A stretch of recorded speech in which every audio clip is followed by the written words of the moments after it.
ಮಕ್ಕಳನ್ನು ಕೇವಲ ಕ್ರೀಡಾಪಟುಗಳನ್ನಾಗಿ ಮಾಡುವುದು ಮಾತ್ರವಲ್ಲ, ಬಲಿಷ್ಠ ರಾಷ್ಟ್ರದ ನಿರ್ಮಾಣದಲ್ಲಿ ದೈಹಿಕ ಶಿಕ್ಷಣ ಶಿಕ್ಷಕರ ಪಾತ್ರ ಅತ್ಯಂತ ಅಪ್ರತಿಮವಾಗಿದೆ ಎಂದು ವಿಧಾನ ಪರಿಷತ್ ಸದಸ್ಯ ಪ್ರಕಾಶ್ ಹುಕ್ಕೇರಿ ಬಣ್ಣಿಸಿದರು. ಕುಮಾರಗಂಧರ್ವ ಕಲಾಮಂದಿರದಲ್ಲಿ ಬೆಳಗಾವಿಯ ವಿಭಾಗದ ಮಟ್ಟದ ಪ್ರೌಢಶಾಲಾ ದೈಹಿಕ ಶಿಕ್ಷಣ ಶಿಕ್ಷಕರಾಗಿ ವಿಶೇಷ ಕಾರ್ಯಾಗಾರ ಮತ್ತು ಉದ್ಘಾಟನಾ ಸಮಾರಂಭವನ್ನು ಹಮ್ಮಿಕೊಳ್ಳಲಾಗಿದೆ. ಉಪನಿರ್ದೇಶಕರ ಕಚೇರಿ, ಶಾಲಾ ಶಿಕ್ಷಣ ಇಲಾಖೆ, ಮನ್ನೂರಿನ ಡಯಟ್ ಸಂಸ್ಥೆ ಹಾಗೂ ಕರ್ನಾಟಕ ರಾಜ್ಯ ಸರ್ಕಾರಿ ಗ್ರೇಡ್ 1 ದೈಹಿಕ ಶಿಕ್ಷಣ ಶಿಕ್ಷಕರ ಸಂಘದ ಬೆಂಗಳೂರು ಮತ್ತು ಬೆಳಗಾವಿ ಜಿಲ್ಲಾ ಘಟಕಗಳ ಸಹಯೋಗದೊಂದಿಗೆ ಈ ಅರ್ಥಪೂರ್ಣ ಕಾರ್ಯಕ್ರಮವನ್ನು ಆಯೋಜನೆಗೊಂಡಿದೆ.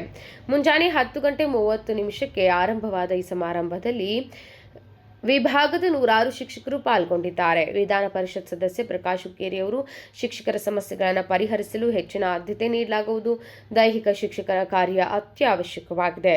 ಆಟ ಮತ್ತು ಮಕ್ಕಳ ಆರೋಗ್ಯ ಸುಧಾರಣೆಯಷ್ಟೇ ಅಲ್ಲ, ಬಲಿಷ್ಠ ರಾಷ್ಟ್ರದ ನಿರ್ಮಾಣದಲ್ಲಿ ಅವರ ಪಾತ್ರ ಅಪ್ರತಿಮವಾಗಿದೆ. ಮಕ್ಕಳನ್ನು ತಾಲೂಕಾ ಮಟ್ಟದಿಂದ ಜಿಲ್ಲಾ ಮಟ್ಟದವರೆಗೆ ಕೀರ್ತಿ ಗಳಿಸಲು ಪ್ರೋತ್ಸಾಹಿಸಬೇಕು. ಸರ್ಕಾರಿ ಶಾಲೆಗಳಿಗೆ ಮೈದಾನ ನಿರ್ಮಿಸಲು ಮನ್ರೇಗಾ ಅಡಿ ಕಾಮಗಾರಿಯನ್ನು ಕೈಗೊಳ್ಳಲಾಗಿದೆ.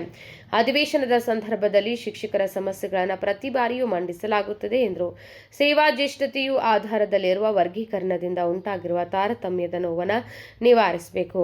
ಅತಿಥಿ ಉಪನ್ಯಾಸಕರ ಮಾದರಿಯಲ್ಲಿ ದೈಹಿಕ ಶಿಕ್ಷಣ ಶಿಕ್ಷಕರನ್ನು ನೇಮಿಸಬೇಕು. ಮಕ್ಕಳನ್ನು ಸದೃಢವಾಗಿಸಲು ದೈಹಿಕ ಶಿಕ್ಷಕರ ಅವಶ್ಯಕತೆ ಇದೆ. ದೈಹಿಕ ಶಿಕ್ಷಣ ಶಿಕ್ಷಕರು ಬೇಕೋ ಬೇಡವೋ ಎನ್ನುವ ಕುರಿತು ಮಕ್ಕಳಲ್ಲಿ ಸರ್ವೆ ಮಾಡಿಸಬೇಕು ಎಂದು ಆಗ್ರಹಿಸಿದರು. ಈ ಕಾರ್ಯಕ್ರಮದಲ್ಲಿ ಜಿಲ್ಲಾ ದೈಹಿಕ ಶಿಕ್ಷಣ ಅಧಿಕಾರಿಗಳಾದ ಜುನೇದ್ ಪಟೇಲ್, ರಾಜ್ಯ ಸಂಘದ ಅಧ್ಯಕ್ಷರಾದ ಗಿರೀಶ್ ನಾಯಕ್, ಜಿಲ್ಲಾಧ್ಯಕ್ಷರಾದ ಎಲ್ಜಿ ನಾಯಕ್ ಹಾಗೂ ಪ್ರಧಾನ ಕಾರ್ಯದರ್ಶಿ ವೀರಭದ್ರಯ್ಯ ಪೂಜೇರ್ ಸೇರಿದಂತೆ ಇಲಾಖೆಯ ಹಿರಿಯ ಅಧಿಕಾರಿಗಳು ಮತ್ತು ಸಂಘದ ಪದಾಧಿಕಾರಿಗಳು ಉಪಸ್ಥಿತರಿದ್ದರು.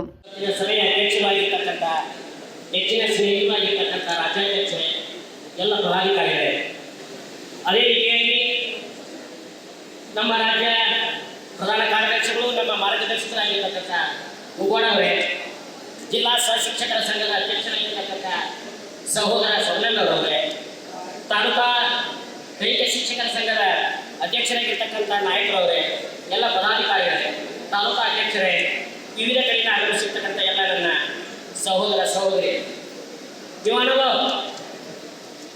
ಈಗ ಇವು ನಡೆಯಕ್ಕೆ ಬರೋದಿಲ್ಲ, ಇವೇ ದೈಹಿಕ ಶಿಕ್ಷಕರ ಸಂಘಕ್ಕೆ ಬಂದಾನ ಅನ್ನಾಗತ್ತೇನೋ ಗೊತ್ತಿಲ್ಲ. ಅಂದಿನ ಮನಸ್ಸಲ್ಲೇ ಅಂದಿನ ಅನ್ನಿ ನಾನೇನಾದ್ರೂ ಇವತ್ತು ನಿಂತು ಮಾತಾಡ್ತಾ ಇದ್ರೆ, ಮೊದಲು ನನಗೆ ಹೈಸ್ಕೂಲ್ನಲ್ಲಿರ್ತಕ್ಕಂಥ ಪಿ ಶಿಕ್ಷಕರು, ಆಮೇಲೆ ನಾನು 30 ವರ್ಷಗಳ ಕಾಲ ಚುನಾವಣೆಗೆ ಇದ್ದಾಗ ನನ್ನ ಜೊತೆಗೆ ಹೋರಾಟಕ್ಕೆ ನಿಂತಂಥ ಮೊದಲನೇ ಟೀಮ್ ಯಾವಪ್ಪ ಅಂದ್ರೆ ನನ್ನ ದೈಹಿಕ ಶಿಕ್ಷಕ ಬಳಗ. ಅದು ಬೆಂಗಳೂರಿನಲ್ಲಿ ತಾಲೂಕು ಮಟ್ಟದಲ್ಲಿ, ಜಿಲ್ಲಾ ಮಟ್ಟದಲ್ಲಿ ಅದಕ್ಕೆ ಬಹಳ ಬೆಂಬಲವಾಗಿ ಕೊಟ್ಟಿರ್ತಕ್ಕಂಥದ್ದು. ಅದು ಮಾನಸಿಕವಾಗಿ ನನ್ನನ್ನು ಅದಕ್ಕಾಗಿ ಹೇಳ್ತಾರೆ, ನೀವು ಓಡೋದಿಲ್ಲ, ಓಡಿಸ್ತೀಯ ಅಂತ ನನ್ನ ಮಿತ್ರ ಅಂತ ಹೇಳ್ತಿರ್ತಾರೆ. ಅದು ನಾನು ಓಡಿಲ್ಲ, ಭಾಳ ಓಡಿದ್ದೀನಿ, ನಡೆದಿಲ್ಲ, ಬಿಟ್ಟೇನೂ ಇಲ್ಲ. ಅದಕ್ಕಾಗಿ ಇಲ್ಲೇ ಗುರುಕೊಂಡಿರ್ತಾರೆ, ಕಾಯಿಲೆ ಗಾಡಿ ಹಿಂದೆ ಬಂದು ಕೂಡುತ್ತಿದ್ರು ಅವ್ರು. ಎಲ್ರಿ ಗಾಡಿ ಹಿಂದೆ ಹಾಕ್ತಾರೆ ಅವ್ರು. ನೋಡಿ ನೋಡಿ ನೋಡಿ ನಾನು ಗಾಡಿ ತಗೊಂಡು, ಸರ್ ನಾನು ಗಾಡಿ ಹಿಂದೆ ಹಾಕ್ತೀರಿ ಅಂತೇಳಿ ಅವ್ರು ಕಾರ್ ಹೊಡೆಯಕತ್ತಾರೆ, ಆಗ ಇಲ್ಲಿ ಅನ್ನಕತ್ತಾರೆ, ನಾನು ಕಾರ್ ಹೊಡೆಯೋದು, ನಾನು ಕಾರ್ ತಗೊಂಡು ನೀವು ಮಾಡಿ ಅದಕ್ಕೆಲ್ಲ ಶಕ್ತಿ ಯಾರಂತ ಅಂತಂದ್ರೆ ದೈಹಿಕ ಶಿಕ್ಷಕರ ಸಂಘ ಅಂತಕ್ಕಂಥದ್ದು.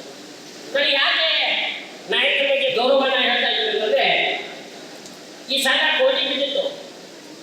ಯಾರೋ ಅವ್ರಿಗೆ ತೊಂದರೆಯನ್ನು ಮಾಡಿದಾಗ ವೆಂಕಟೇಶ್ ಪಟೇಲ್ ಇನ್ನೊಂದು 5 ಜನ ನನಗೆ ಫೋನ್ ಹಚ್ಚಿದ್ರು, ಅವ್ರ ಜೊತೆ ಮಾತಾಡಿ ಅಂತ. ನಾಜಿಂ ಬೆಟಗೇರಿ, KMM ನ್ಯೂಸ್, ಬೆಳಗಾವಿ.